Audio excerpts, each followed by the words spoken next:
All right, hey guys, OFD checking in here, and today we have another watch from Heitis Watch Company. I want to thank DJ over there for getting this watch out to the channel for me to take a look at. I'm always excited to look at the watches they have to offer. I'll leave links and stuff down below to where you can find this watch on Instagram and some other YouTubers that have had it out there, but it's a really, really nice piece. So let's jump into this one, guys. This is their version 2 chronograph. It's going to be the ST19.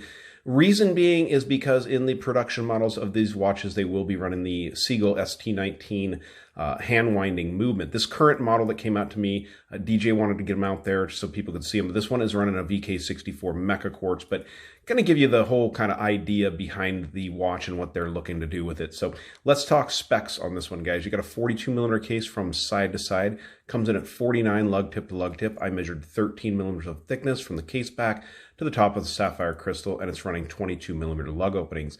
You have a nice 120 click unidirectional bezel here on the watch. Nice and stiff, and everything locks in really good. No backplay that I can tell whatsoever.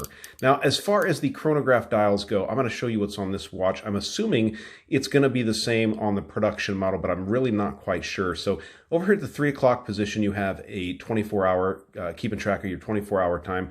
Over here at the 9 o'clock position, that is keeping track of your minutes for your chronograph. I'll go ahead and get it started here. Now, if you guys aren't familiar, the VK64 Mecha Quartz movement actually performs and acts very much like a mechanical movement. So you're going to get the gist of it, the nice sweep of that second hand there for the chronograph movement. Going around looks nice. Go ahead and push it again. We'll get that reset. But ceramic bezel insert is being used on this watch. It's all C3 Super Luminova being used on the ceramic as well as the dial itself.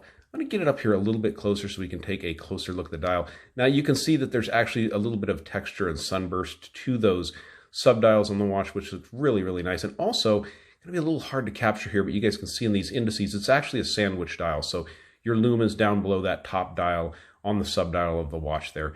Nice track going all the way around for your tachymeter style functionality on the watch. Looks really, really nice. Well put together timepiece. There's going to be a few different colorways available out there, guys.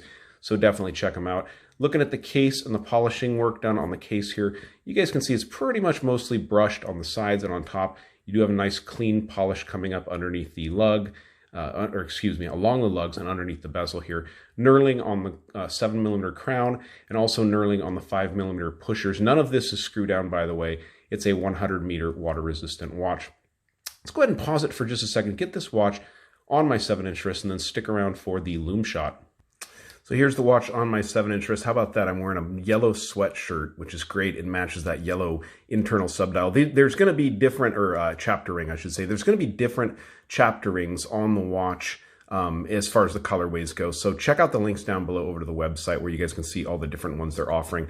Now, this is I have a 7-inch wrist, so 42mm case by 49 fits very well. The leather strap that's on it is super, super comfortable. This is a Heitis strap. And I'm really happy with it. What I wanted to show you is also what came out with the watch. And I think what the watches are going to ship with are these heavy-duty, high-quality canvas straps with quick-release pins. So we'll go ahead and throw it right before the lume shot. I'll go ahead and throw it on here so you guys can check it out on this one because it looks really nice on here. This color canvas matches the watch really well. As a matter of fact, let's do that really quick. Okay, yeah, that definitely looks good. That's a great-looking strap on the watch. As a matter of fact, I like it a little bit better than the leather strap. This is a thick, heavy-duty canvas. Feels like a strap that is going to really, really last once you get it on there. Let's dim the lights and check out the lume on this one. All right, so like I said, C3 Super Luminova is being used on the bezel, on the dial of the watch. Very, very cool. Now, guys, I wish that I'd had the the mechanical version to show you, but I think this gives you a good overview of what the watch is going to look like. That Seagull movement, that ST19 is going to look really cool. They're going to have a display case back, and if you guys are familiar with that movement, it's a really, really nice looking movement. So the lume on this watch is obviously applied very, very nice. I think this is going to be a really, really neat piece when they come out. And being that they're using that ST19 from Seagull, it's going to be an affordable mechanical chronograph watch, which is not very many out there. I mean, look at the 1963 Seagull chronograph, the Pilot chronograph. That's a good deal. But there's not much else out there. You don't find diver-style chronographs out there. So I think DJ's got a real hit on his hands here. Very cool watches. So, all right, guys, you interested in this watch? Check the link down below the description. There's links to the Heitis website. Definitely go check them out. If you like the video, give me a thumbs up down there at the bottom. And if you've not subscribed to the OFD channel yet, please do. Please do. Thanks, guys.